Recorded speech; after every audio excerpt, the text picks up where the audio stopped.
Deana OHara, feel like a fraud. God, are you with me overcoming imposter syndrome? Okay, hi guys. My name is Deana OHara, and thank you for coming. Show of hands, how many of you have heard of imposter syndrome? Awesome, we're not alone. Yay! I had shared this with somebody that we're going to put together this workshop, and he looked at me like, imposter syndrome, what's that?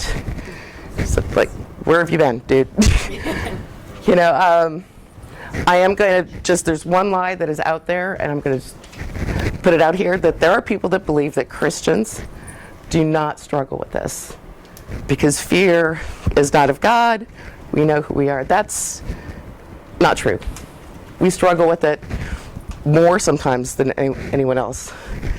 But my name is Deana OHara. I'm from Broken Arrow, Oklahoma. I am married to this worship leader over here. And if you want to feel insecure, be married to a musician and not be able to carry a note. You know, I've been asked to join the band so many times, and he's in the background going, no.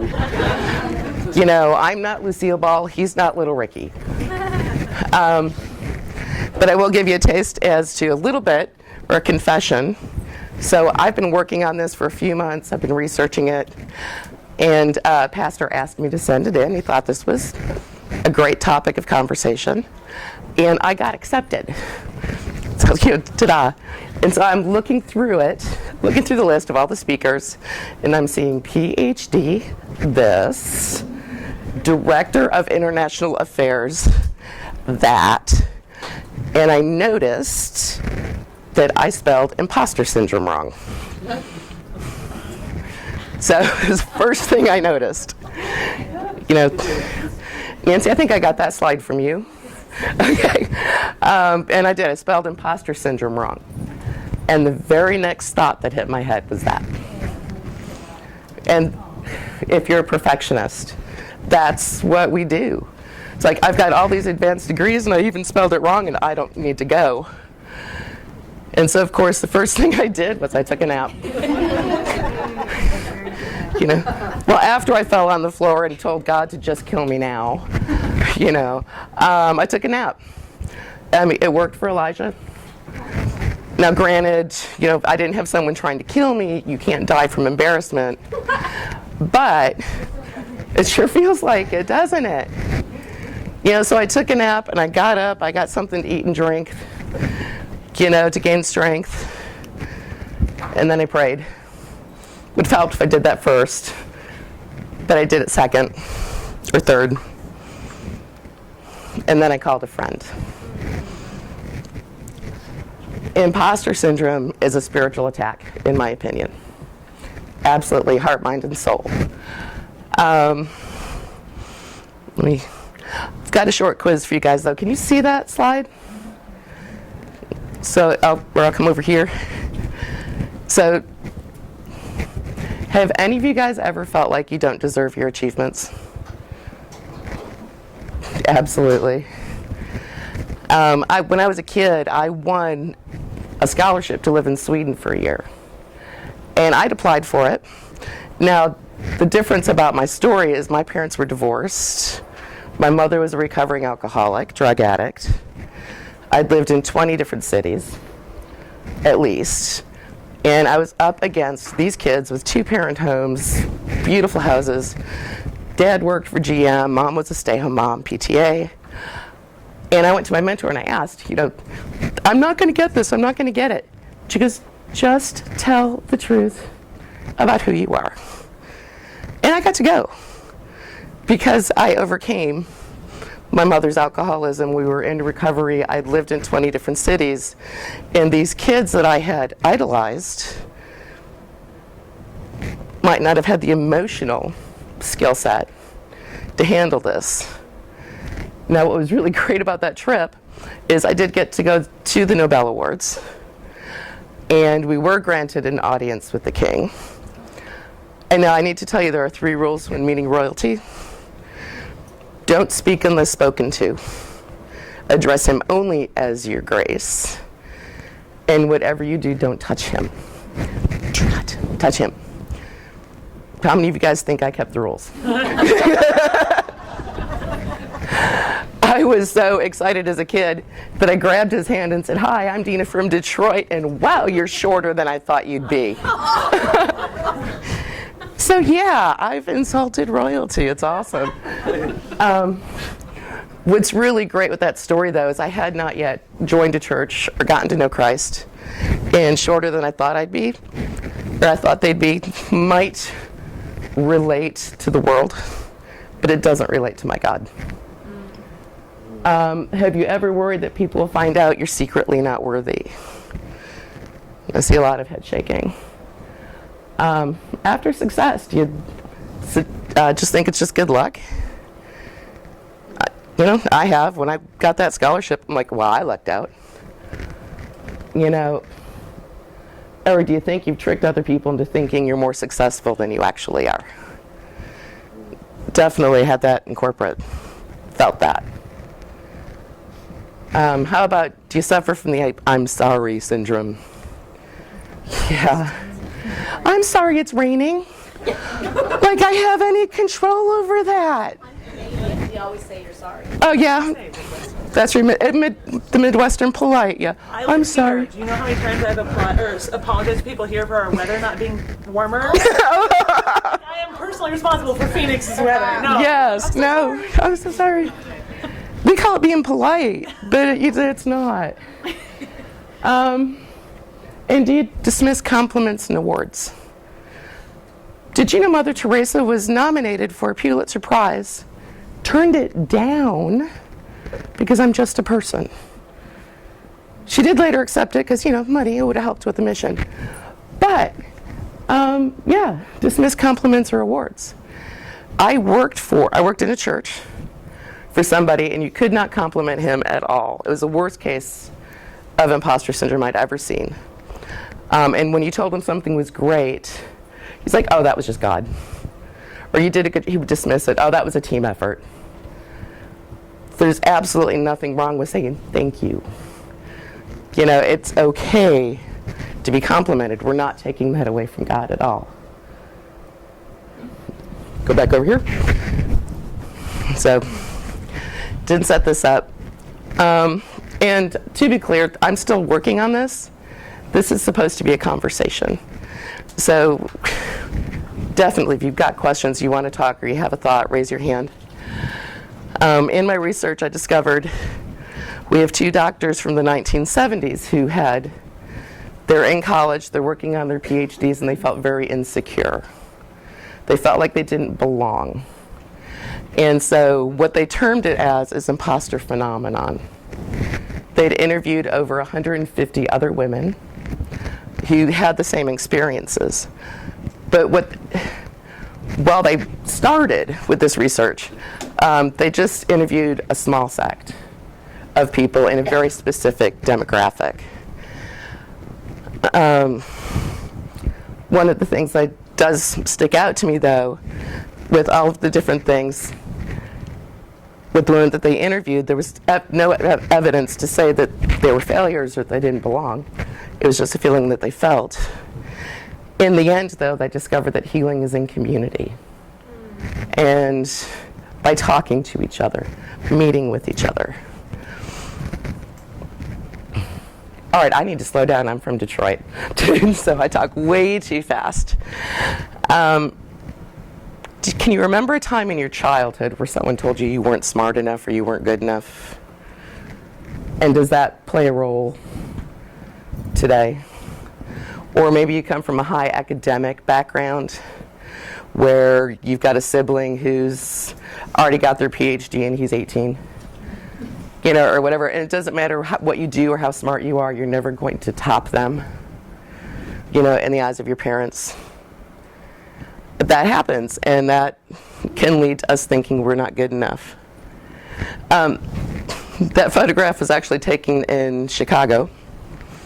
That was at a Storyline conference called Scary Close, and we're all wearing masks.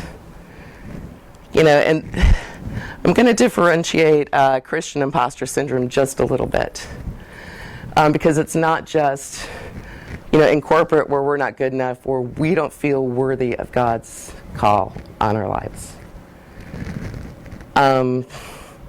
One thing that I have heard is I've had gals in my Bible studies who are like, I'm just waiting to know what God's will is for my life. That's it, and I'm just going to sit here. And, over the years, had to teach them, and I've had to learn myself, God doesn't have one specific call for your life. And if you miss it, you've blown it. Too bad, so sad. A calling is a journey. Ministry isn't just church staff.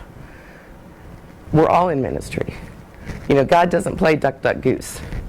Not called, not called, not called. Called. It's not how it works. In His Word, He promises us, fear not, for I have redeemed you and called you by name. It's not, I called Jeff, but I don't call Joe. If we're in Christ, we're called. And when I became a stay-home mom back in the late 90s, that was ministry. Putting dinner on the table, getting my kids to school, helping them with their homework, taking care of the home. That was ministry. Helping with VBS is ministry. Volunteering in the church office is ministry. What you were talking about with the VA Hall, that's ministry. And once I let go of the mindset that ministry was a destination, I'm off the hook a little bit.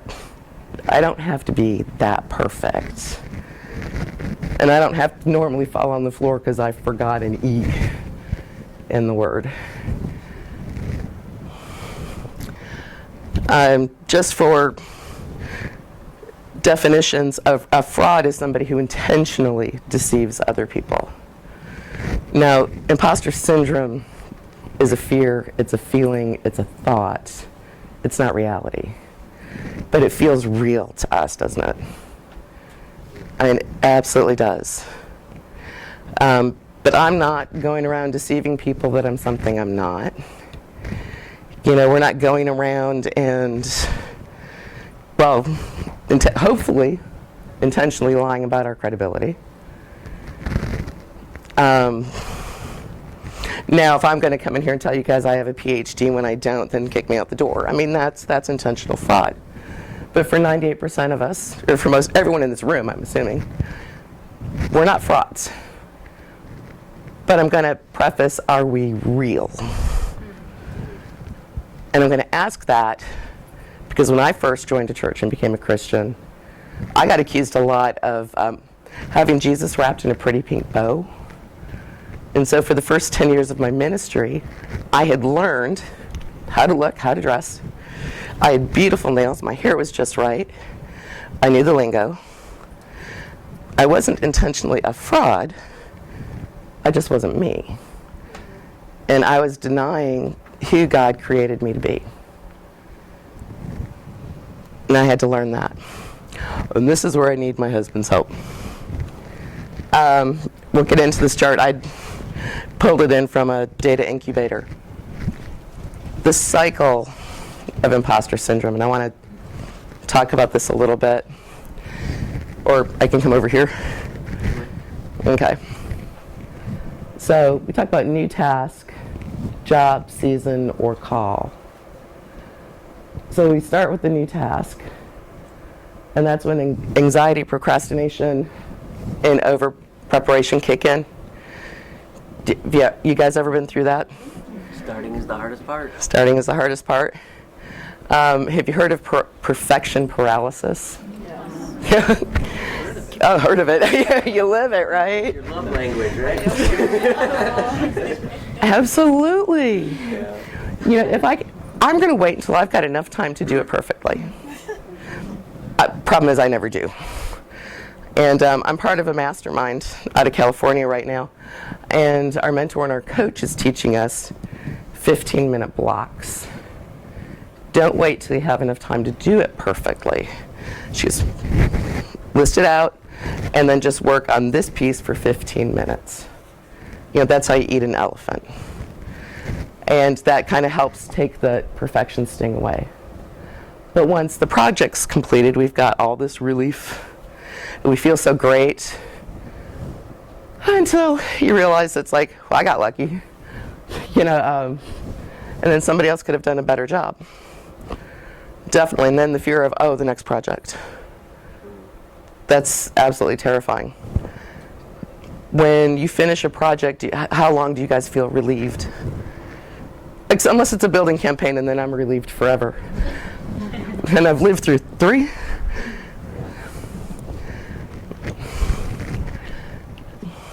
Let me see here. All right, I'm going to talk a little bit. I'm going too fast. One thing I want to make sure is that we realize that we're not frauds, that we're children of God. In Matthew 6:24, it tells us not to be anxious and why. We're more valuable. We don't have to worry about clothes. We don't have to worry about the fields. We don't have to worry about food. One thing I want to make sure that we recognize, though, is we didn't get lucky. I didn't get lucky that I went to Sweden. When I was 21, I was hired by a long-distance phone company and moved to Chicago and to run a data room, probably 3 times the size of this room. And then I was hired to also help with the switch room. And I won a national award for that, being the first woman ever hired to run a switch and data room by a long-distance phone company. Now, I didn't get lucky. Now, granted, this was 1986, and according to the foreman, he was told he had to hire abroad, and I guess I'll do. So there's that, and the fact that I could fit in the sewers, in Chicago. Do you guys have any idea how big the rats are in Chicago? They're huge. But I also worked with a bunch of oil rig guys. And these guys were so big that their heads hit the ceiling and their knuckles dragged the floor. And they weren't happy that I was there. So they took all the power tools, locked them in a cabinet, and handed me a screwdriver and a hammer. I'm an intelligent woman. I'm a problem solver. I took the hammer and the screwdriver, went over and popped the lock. Problem solved. That was a very awesome award. And there's nothing wrong with owning that. Now, what I could do is get stuck in, you only hired me because of equal action. Or I could get stuck in, the guys hated working with me because I was abroad. Their words. They called me other things. We're not going to go there. But it was an accomplishment. And there's absolutely nothing wrong with owning our accomplishments, owning our skills. Humility isn't, oh, that was just God. I got lucky. Well, I tried. I just worked really hard, or it was a team. That's not humility. That's discounting what God's given you. And that's discounting your work. And it's important to not over-spiritualize our achievements. Definitely important not to do that. It's okay to say that I am a child of God. And that God can get credit, he can get glory, we give him the blame, heaven knows that when it goes wrong. But God doesn't look at you like, wow, you got lucky. And even if we think that we're absolutely hopeless and we're totally botching up a job, but yet God's still providing for us, that's still his providence. I am going to say, though, that there is a difference between imposter syndrome and discrimination. Now, there's been research since the 2 doctors researched this to take it away from that dynamic, and they've said now that at least 70% of people experience this at one time or another in their lives. And I'm not going to jump ahead, but I want to talk to, there's 5 different types of people per my research in this survey. And one of them is the perfectionist. And I used to be in denial about being a perfectionist. I'm not a perfectionist. Yeah, do you see me? My hair looks like the cat licked it. There's no way. But we set the highest standards for ourselves. Nothing is good enough. I used to work in a church office, and I did the bulletin, and then every Monday morning I got it back in red ink because we had an editor in the church. But I'm never satisfied. And of course I cried because I misspelled imposter syndrome when I first submitted it, and I was afraid they'd think I was stupid. My growth for this is embracing the good enough quotient. That 75% is good enough, where in the past for me 110% wasn't. And that came to my academics, that came to my kids, that came to my marriage, that came to everything. The standard I set for myself was higher than God's. Of course I felt like a failure. Now, this one's the genius. And if you guys can relate, if you relate to perfectionists, that's great, or speak up, or if you've got questions. The geniuses believe that people are born that way. You're either born gifted or you're not. And that might be true to some extent. But the I'm going to say gifted, highly intelligent, also get bored very, very easily. And they get very frustrated when they see people excelling faster than them in their field of choice.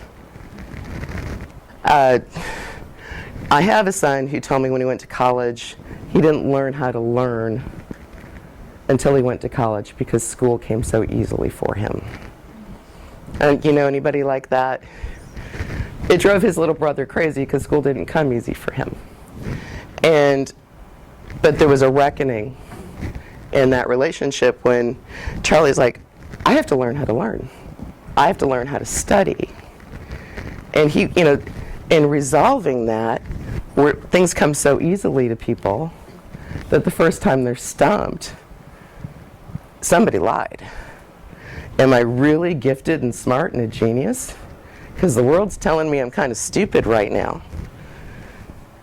Or the opposite, if we grow up and we're not good enough and we're put down, but then the world says we're fantastic, that creates a disconnect. Somebody has to be lying. And that can definitely cause a lot of issues. Now I've got the expert, and I love this because they just want more and more and more. They want more awards, they want more work, they want more education. And I fell into this trap, especially early on in ministry. I wasn't raised in the church, just to let you guys know. But I signed up for every single district class that we had. I have been to seminary. I've got about 30 credit hours. And I'm not saying that to brag. I even got liturgical and prayers. I have a whole bunch of certificates. The problem was, I didn't do it to grow in my relationship with God. I didn't do it to grow in my knowledge. I did it to catch up with you. That was it. My mindset was, well, I wasn't raised in the church, I'm behind, I've never been to VBS, I never sang in a Christmas program. I didn't even know what indulgences were, and we'll get to that in a minute. So I became very addicted to education. Not that I'm an expert, and very much a people pleaser. And again, and I see this a lot, good enough is okay. And that's not to say to half bake it, where we confuse perfection with excellence, or excellence with perfection. Pursue excellence, but excellence is doing our best. And we have the soloist. COVID did this to a lot of us, turned this into a lot of us. We lost our communities. So we have to do it on our own. I can do it myself. Asking for help is a weakness. Anybody else felt that way or gone like that? It all depends on me.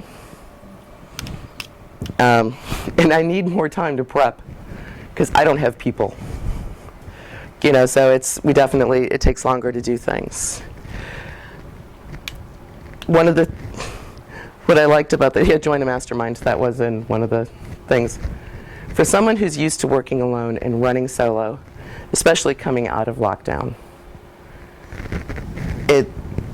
getting back into community, working with other people, is part of what's going to help turn our mind off. That we're not failures, we're not frauds.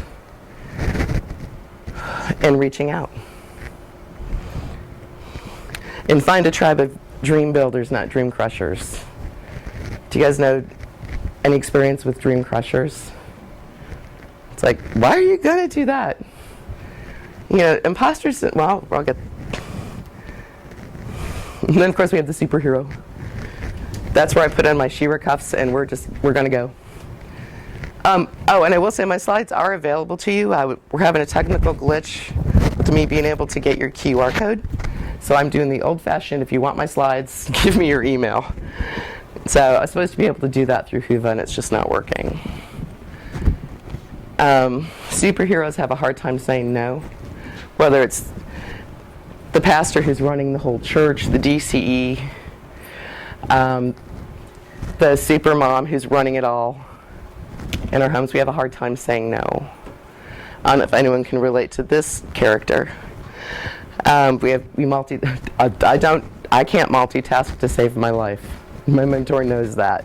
I am way too ADD. But definitely they have a strong need for affirmation. You know, they're doing all of these things, but they want to be affirmed for it. And if we're not affirmed for it, I can't tell the difference sometimes if I'm dealing with imposter syndrome or if I'm super gluing my wrist to my forehead. It's like, oh, I do all this and you don't even thank me. Yeah. One of the sessions yesterday, we talked about that, where we tend to look at if somebody doesn't verbalize gratitude, we assume that it's ingratitude. Equate ingratitude with rejection. And that was kind of I think the closing last night was, how much of that are we going to carry around and for how long? Right. But it's exactly what you're calling out here, is if you're looking for that affirmation, you're almost tying your self-worth in some ways to external influences, what other people think. Right. They may think you're great, but because they didn't say it, we generally don't go to, wow, no complaints, I must be great. Yeah. Right? It goes the other way. Well, and it does, and a very vulnerable act, and this is something that I learned to do over the years, that I do it with the guise of a mentor or with friends. I started initiating conversations with, I get the impression that you're not very happy with me, that you don't like the job that I'm doing. Could you please provide me some feedback to let me know how I could do it better? And what I discovered is my meter's off. Because 9 times out of 10, they'd be like, what are you talking about? I'm very happy with you. You did an excellent job with this. The vulnerability of checking those thoughts out with another person, I think is very important. Oh, yeah, and growth is, I think these women could use a nap. And a snack, yes, absolutely. I've got it on this, but I just want to go over some things. What we talked about so far with imposter syndrome is we have this huge fear of failure. We have this huge fear of being found out. The negative self-talk, at least for me, used to be relentless, and still can be. And that doesn't matter what position in ministry you're at. I've seen pastors crumble and fall over that. I procrastinate, and I over-prepare. Now, I'm talking very, very fast right now, partly because I'm nervous. I'm just going to totally admit that. However, in my preparations, I had to cut this back because I have enough information for about 3 or 4 workshops. Like, I have to give them all this. And for the love of God, the officer, excuse me, but the airport was like, you can't fit that in your suitcase, sweetheart. Leave some of it home. I did not get my PhD in 4 months in prepping this. And that shouldn't matter. But I did over-prepare. And the different things trigger seasons, or different seasons can trigger this. College, where you freak out. Your first job. Getting married, having children. What other seasons or what other things can you think can trigger this fear? Yes. Been there. What'd you say? Sandwich generation. Right. We're taking care of our aging parents and we still have kids at home. And the expectations you put on yourself, right? Or the boundaries you have to learn to set with your parents. Ouchie. Been there, done that. There's honoring our parents and there's balancing their needs and ours. Career transition, going from a corporate role to entrepreneurial. Okay. And that's scary. That is absolutely scary. Yeah, I'll second that one. Even in my example, in a corporate environment, moving from one job to another or taking on different responsibilities, most of the time when that happens, it's because somebody thinks you can do it. But it's easy to internalize that as, man, I must have them fooled, right? Or who do they think I am that I could do all this, right? And you start that negative talk if you allow yourself to go there of, can I really do this? Instead of taking the opportunity that, it might take me several months to learn it, but there's a reason why this change is happening for me, right? And, but for me, that's a big one, is not jumping right to the worst case scenario, the negative talk, jumping to, it's okay if I take time to learn and grow into this. I don't have to be the perfectionist right out of the gate or the expert right out of the gate. Right. Giving ourselves permission to learn. Yes? Perimenopause and menopausal Yes. of life. Yep. Oh, absolutely. And yes. Definitely. And it's like, hang on. About loss of identity, where you were something and then all of a sudden it's taken away from you and now you have to reinvent yourself. Pre-COVID, I was CFO of a church. I totally get that. And they went under. Lots of people lost their jobs. Just with lockdown. Companies went under. Oh, yeah. Total loss of identity, or things change. Or a spouse leaves. A spouse dies. Lots of things, definitely.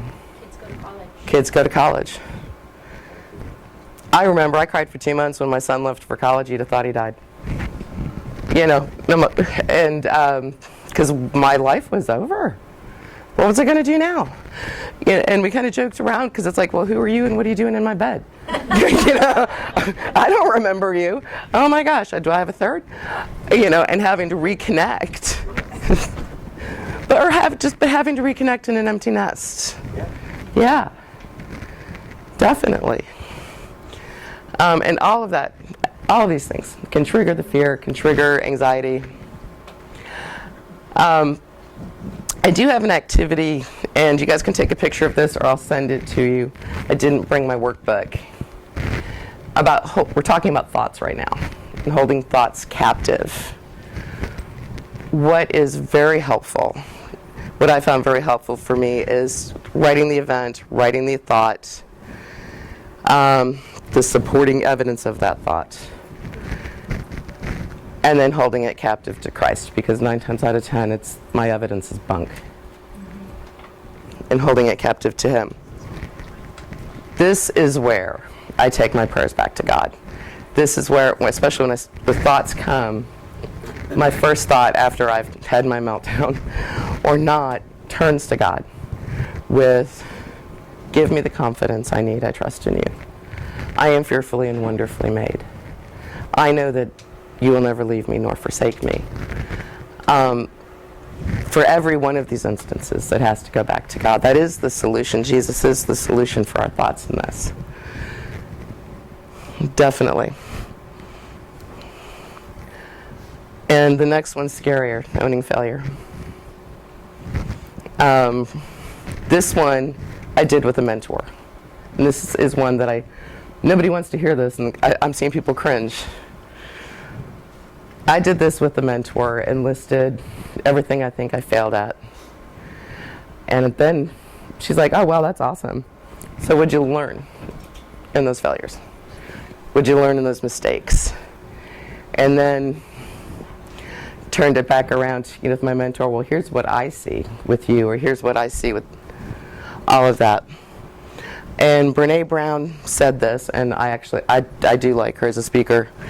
Learning how to say, I know how it feels to fail at, is a connector. That's what brings us together. That's what keeps us honest. I have a really hard time trusting anyone who's never failed at anything.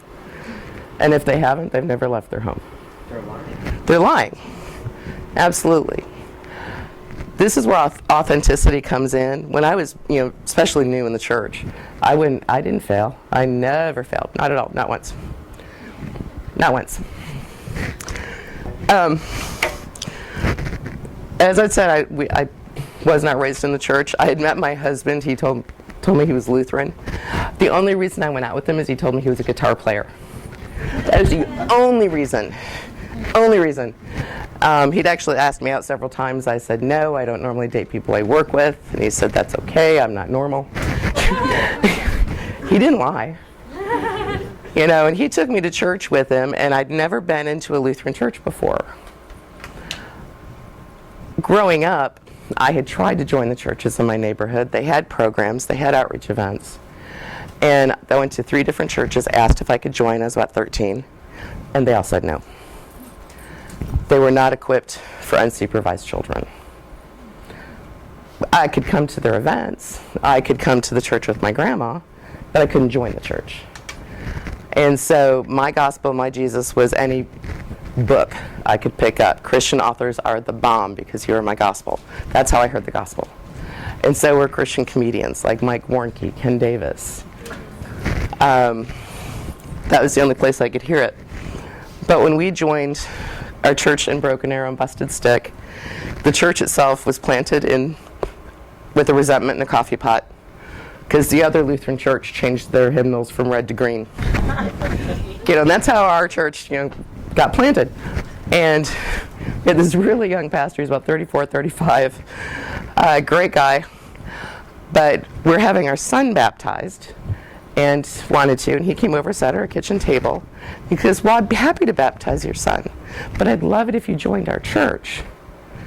Like, whoa, he can join, but I can't. And I meant it. Because I tried to join when I was a kid. I had proof, I had evidence. I tried to join, they all turned me down. I never tried again after that. And I made a pastor cry. And I forgot my Bible. Sweetest guy, we were young. And forgive me for any of you that are under 35, I'm pushing 60. Y'all are kids to me. And we were kids. I mean, he and his wife couldn't have been 34, 35. Just fresh out of Louisiana, hadn't been there very long. Their baby girl was still teething. And he'd never been told, I'm not allowed to join the church. He didn't know what to do. But he's pacing back and forth, talking about the one true Christian faith. And so I took my brand new Bible and I handed it to him and said, prove it, which is gutsy. Now, I've been in paid ministry for 20 years and I've never met another pastor that wouldn't have sent me packing because they would have been offended. But this young kid is like, okay, my wife's teaching a precepts course, why don't you go take that? And he was trusting the Word of God. Well, she was teaching the book on Titus, which is like, what? The smallest book in the Bible? But it was precepts, and it was seminary level, inductive, Greek, Hebrew, Zodiates, all of that. And I whipped my Bible against the wall and told God I was too stupid. And once I got over my fit, I opened it and it was into Isaiah. Fear not, for I have redeemed you and called you by name. You are mine. I don't play Bible roulette, but that was a great message. I hung on to that. And I went back, and I went back, and I went back. The binding's busted, it's duct taped, and if you open it, it falls apart. The Word of God is living, it is active, it is healing. Until, and this is where, talk about, this was small, but to me it was huge. We'd only been there a few years. The youth group, DCE, put me in charge of the prison. It was a fundraiser for the youth. And it was like $1 to arrest somebody, $2 to get out. And we didn't have any get out of jail free cards. So I thought it'd be cute to make grace cards and sell them for $5. I'd never heard of it, did not know about indulgences. And the elders did. The elders did, and I'm dressed in tie-dye and Grateful Dead clothes, and so they go chasing Pastor down, saying some hippies in the parking lot selling indulgences. Yeah, and it's funny. One of ours. And it's one of ours. Yeah, he was cute. Can you hand me those cards? Like, please, just hand me those. You know, grace is free, right? And so we had a separate Bible study on indulgences and the history of Martin Luther. And to speak to what you said, change of identity. So the first was a mistake. This I internalized as a fail. I'm the CFO of a church and it goes under. But this is how I defined myself for several years. And the kind of joke was I was pastor's dream crusher. Because, he'd want to go do something big, and I'd be like, well, now the P&L here says, we might want to save money for that. But the other reason I'm sharing this story, and this is kind of why I started researching imposter syndrome. This was a church in West Tulsa. This is not LCMS. Their praise band came to help our church. So our church went over and started helping them. And the planting pastor had a PhD, and he had and his MDiv. He was a seminary professor for Wesleyan, an ad hoc professor plus planting this church. Well, he got cancer and had to retire. And he's actually the one that brought me on as CFO. They promoted their youth minister, super great guy, part of the praise team, had a bachelor's. It was perfect for what he was doing. It's just that was they don't do call processes there. It was a private church. But he didn't have the PhD. He wasn't the planting pastor. And the first time one of us called him pastor, he freaked out and said, "Do not call me that." And he refused to let us call him that. And if you complimented him, it's like, "Oh, it's not me, it's just God." And the fear spiraled so bad that if he had a thought or heard from God and his leaders thought something else, then we had demons.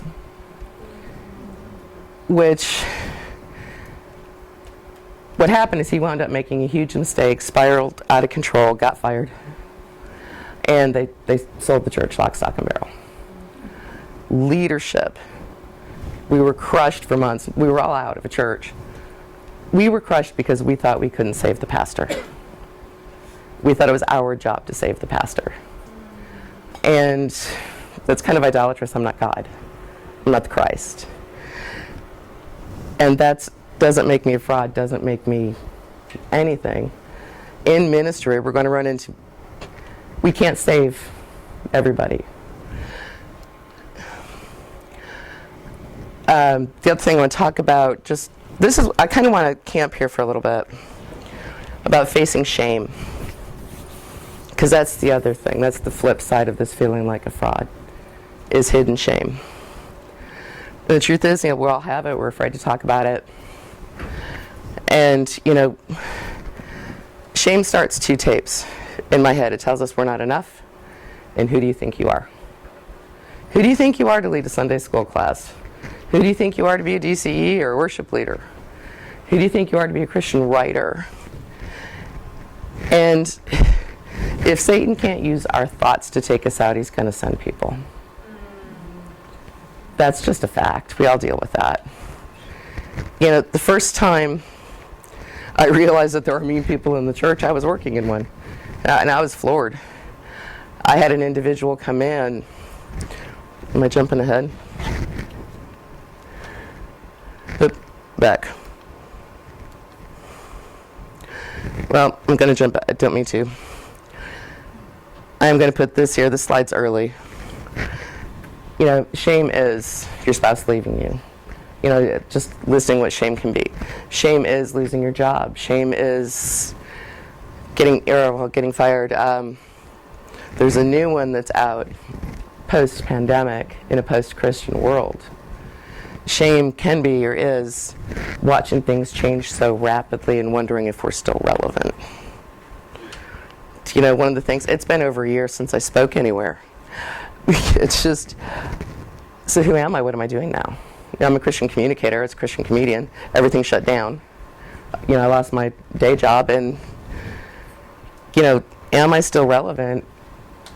And that's a question a lot of us are asking. Are we still relevant, or how do we relate? Okay, they are out of order. The other one is, I've discovered, is trusting, is God really with me? And this is where it can be true evidence. You know, hello, mighty warrior, the Lord is with you, and that's Gideon out of Judges. And I'd mentioned that in the beginning. I was studying Gideon again, and it's like, you know, hello, mighty warrior, and he's like, what, who? You know, that's, according to me, looking around because the Lord is with you. And Gideon immediately told him, no, he's not. Do you not see what's going on around here? And I loved that honesty, because I'm sure, especially during lockdown and during COVID, how many of us questioned whether God was still with us? I know a lot of people did. My dad did. He was stuck alone in his house. I was the only person that could see him for 2 years. You know, where's God in the midst of this? What I love is the simplicity in this. That Gideon asked for 3 signs from God. And God didn't smite him, he didn't chastise him, he didn't shame him. You know, we have the burnt offering, and then it's like, okay, now I'll know that you're with me, and you said you're going to do what you said you're going to do. If you take this wool, let everything else be wet, and the wool's dry. And so God does it. Second sign.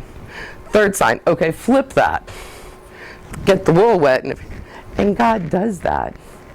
It's not wrong to ask God for a sign, but I've learned over the years that by the 3rd time I'm going to get a brick upside of my head spiritually if I don't, you know, get with the program. But that is part of it too, is where this fraud comes from, is we don't believe God's really with us. Sometimes we go through those seasons and we have all that evidence that he's not. And this happened dealing with the bones in my own cup, where I talked about our childhoods. A lot of us have been through trauma. And I've noticed that a lot of people higher and up have been through trauma. Significant trauma in our lives. Dealing with bones is really good. And it's actually from Matthew, the 7 woes to the Pharisees. When I was new and young in the church, I had a chip on my shoulder against Christians, and the woes were awesome. Go get them, God. You know, because God is my German shepherd, not my good shepherd. I'm going to admit that. And and I was a tattletale. And anytime someone hurt my feelings, I'd go tell God to go get them, just like King David. You know, I prayed like David, up and down and up and down. And then something happened. One of my very first paid jobs. So I was born in a home for unwed mothers in upstate New York in 1965. I've got 5 last names, but they're all men who tried to be my dad and failed. Now, that was a take to the grave secret. He and I have been together 32 years.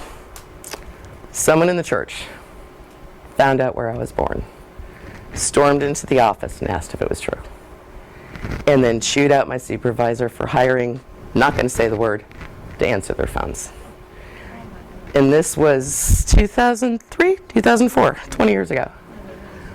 And then went back into the office because we had to do devotions. And yeah, no, he was wrong. Okay, he was dead wrong. if I'd been healthier back then, emotionally, mentally, spiritually, I could have sat back and went, wow, yeah, God, he's yours, you know. But I wasn't.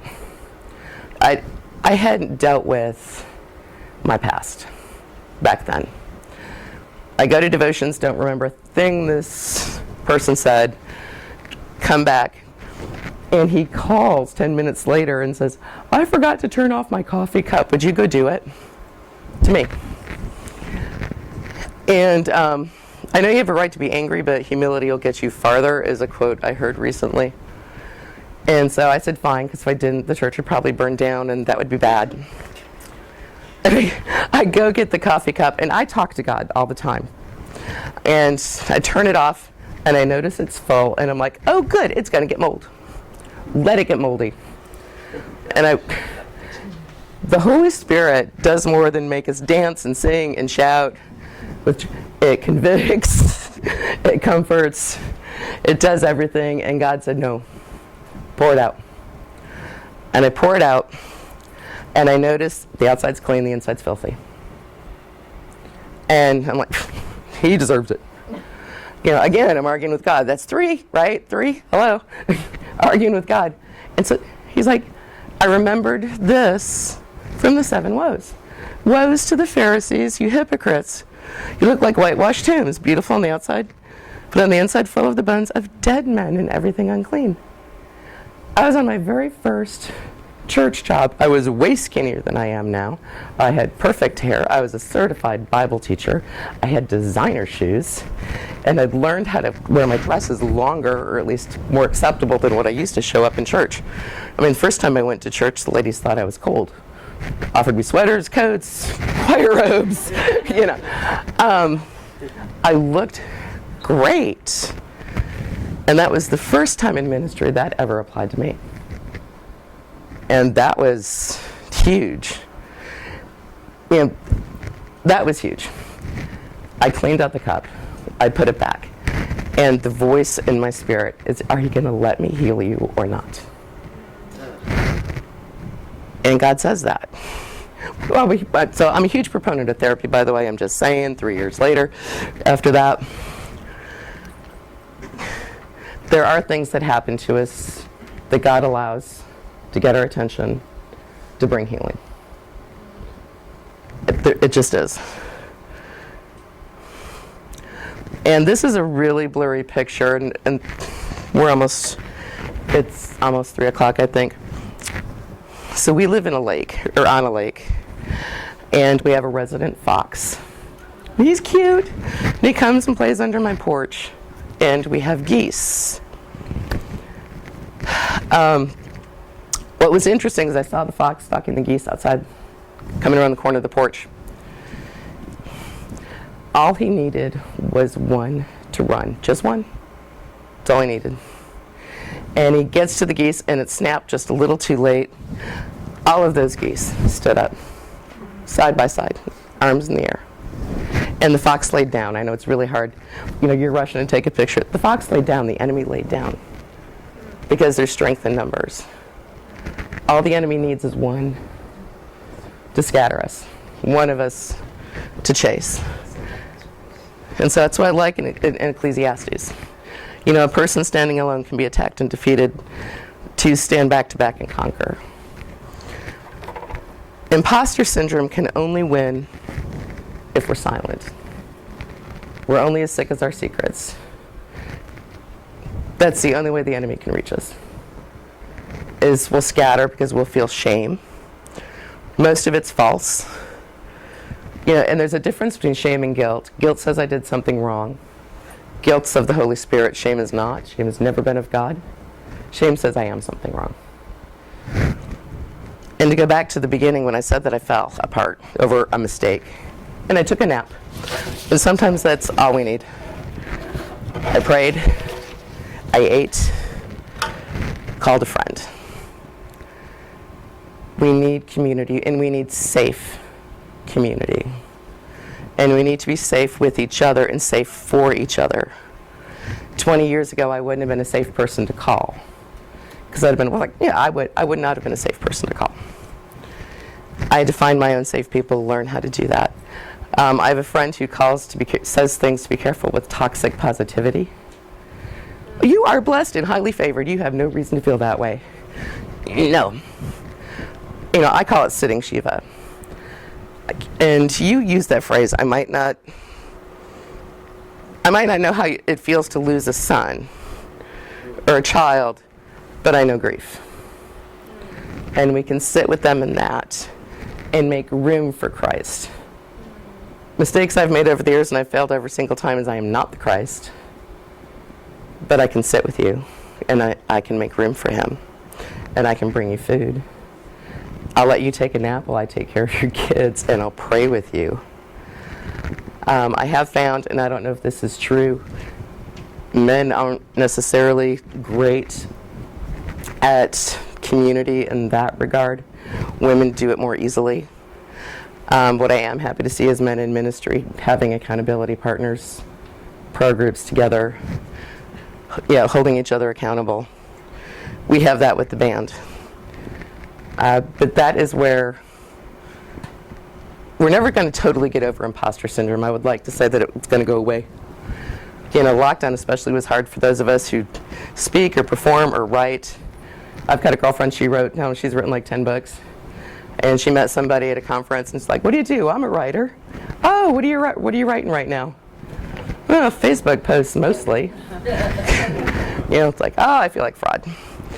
And for those of us who lost our jobs, I used to be a CFO, but I'm not anymore.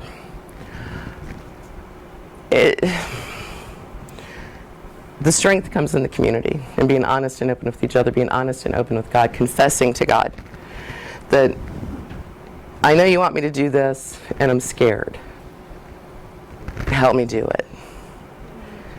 Are there any other thoughts, any other questions? Because I know I went through that way too faster than I thought I was going to because I'm from New York or Michigan. But any other questions, thoughts? So, yeah. You mentioned a couple times joining a mastermind or being part of a mastermind. What is that? Well, we're part of the Business Builders Mastermind. What we are is we're Christian writers. And we work together via Zoom right now because we're in different states 3 times a week. And we have one big training meeting a month. There are, and I should research others, it's a think tank, basically, where we bounce ideas off of each other, work together on projects. We'll team up sometimes, like if my skill set matches someone else's need, I'll jump in and help, and vice versa. And I don't know. I know they have them in, like with music and other things. Sometimes it can be centered around, there's accountability, mentorship within it. It's like they wear different kinds of hats depending on what you're someone in business, you're going to connect maybe with some other people who are in business, just try to grow and to be better at who you are and stronger in your gifts and your talents, and you learn from other people. Just being in community, I think you've said that several times. I think that's so important. Yes. You mentioned one of your first slides that there was a study done on a group of women. Is that Yes. for a reason, or is that? They were working on their PhD, both ladies. They're now licensed counselors or therapists. And they were discovering a level of insecurity amongst their peers and themselves. And they're trying to figure out where it came from. Now this is also 1978, roles were changing for women. And they were pursuing higher academic curriculums. They did this because they were feeling insecure and feeling left out and feeling like they weren't a part of. And it became part of their clinical study. I do have that, and I can attach that to these slides. It's outdated information, but it's still good information. It's just their subset was so small. What is the more current research say? The more current research does say that men and women alike, and it's no longer the high achievers like it used to be. It's everybody in all walks of life. But the studies also do say it does not necessarily apply to minorities. And they're differentiating now between discrimination and imposter syndrome. They used to say it included minorities. They've changed their mind with the research that they're doing. Y'all have been quiet and good, though, but thank you for the input. I think that's it. Unless you guys have any other questions or want to hang around and ask me something. I've had a blast. So thank you for listening.